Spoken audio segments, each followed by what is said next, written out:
What's up, everyone? Today, I wanted to do something different that was easy and taking a break from the main content of the moment, just because I've been really busy with other things lately and it's been difficult for me to get the regular sorts of videos out on time. So I figured I'd give you something quick, although this kind of feels like a low effort on my behalf, but hopefully you'll still be able to get some value out of this.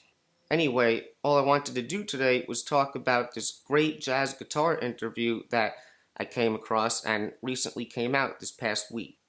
I'm certain that some of you may have already seen this come up in your feed or perhaps already have watched this, and this is on the Jazz Guitar Today channel on YouTube, and this interview is with the great Russell Malone. I'll put a link to this video in the description. This might be my favorite interview that I've ever seen on this channel. This also might be the longest interview on this channel, at least from what I've seen, clocking in at just over an hour, but trust me when I say that there isn't a moment to be wasted here. There's no fluff at all, and it's just packed full of goodies from start to finish.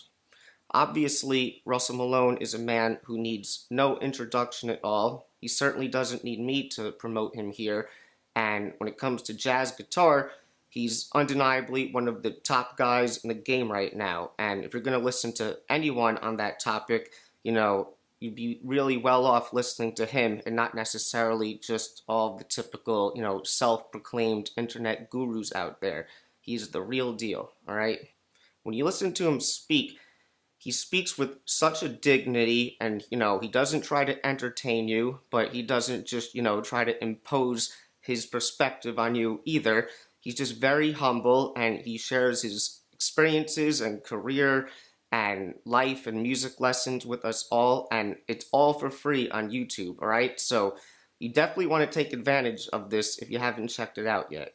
One of the things that I really liked about this whole interview is that I found it to be packed full of great advice and lessons and all that, and yet he doesn't seem to get into any of the nuts and bolts of music or jazz guitar at all. And he kind of, talks about a lot of things that, might be on the peripheral and all the things that kind of go along with being a great jazz musician as well as a great human being, and how that all goes together, to create the results that you're hopefully going after. I don't want to spoil all the great things that he said in the video. You should really check it out for yourself.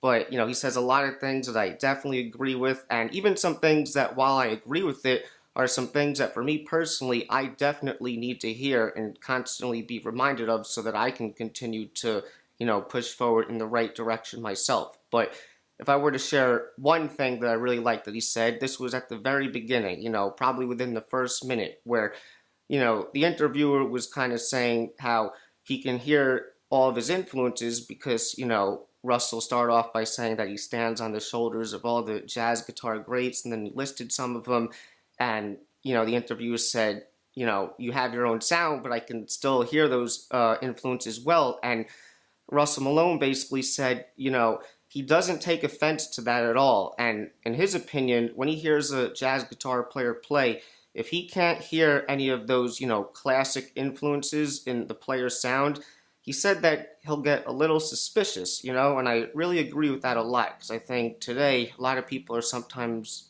a little too afraid of copying people or thinking that they're not going to sound original, but personally I don't think you have to worry about that too much if you just do the work and keep pushing forward, right? So that was a great point that he started off with there, and he continues along to just tell us so many other great things.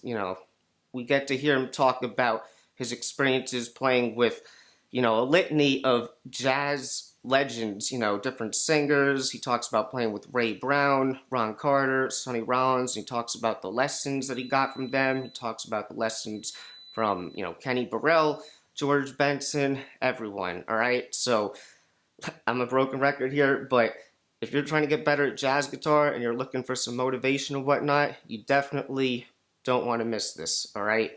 The way I see it, in today's world with social media, you can find all sorts of general motivational types of videos, to help inspire you and whatnot. What happened here? Suddenly everybody needs to be motivated? It's a fairly simple thing. Either you want to do something or you don't. What's the big mystery? Besides, if you're motivated enough to go to the store to buy a motivation book, aren't you motivated enough to do that? So you don't need the book. Put it back. Tell the clerk, I'm motivated. I'm going home. But when it comes to jazz guitar specifically, I almost found this to be like a great motivational video that I can keep coming back to, where he's saying all the right things. It helps me get my head straight and remember what's important for the music, as well as, life in general and trying to be a good person and how it all goes together, all right? So I know I'm a broken record here, but if you haven't checked this out, I highly, highly, highly recommend that you watch this whole thing from start to finish, all right? So, I know that this really wasn't much today, but if this video helps turn people on to this interview and, they learn some things from that, then that's great, alright? So, I'm just trying to share the love here. So, that's really about it. In the next episode, hope you're ready for the next episode. Hey, I'm gonna go back to finishing the lesson that I've been dealing with recently, with the comping example. I know that these videos can get very dense and long and rambly sometimes. I'm fully aware, I really want to stay committed to my original approach here, trying to, give you an all-encompassing, jazz guitar program or approach that you could follow, that tries to cover all the bases and all that. But once I'm done with all those videos down the line, the videos can hopefully be a little bit more digestible, and I get to really talk about some things that interest me, because while all this stuff interests me that I'm talking about in these videos, I'm really doing this for you guys. I'm trying to think of everything that I think would be important to know or to consider or to practice, so just keep that in mind. But, if you're digging these videos, I really appreciate that. Thanks for checking it out. Thanks for the support. It means a lot to me. And that's it. So, if you enjoyed this video, I'd appreciate it if you gave it a like. Consider becoming a subscriber, as well as a contributor to Patreon, where you'll get all the PDFs on this channel for only $5 a month. And if you think anyone else would enjoy this content, please share it with them as well. And I will see you guys in episode 79. Swinging and playing the blues. That's what we about. I try to help you.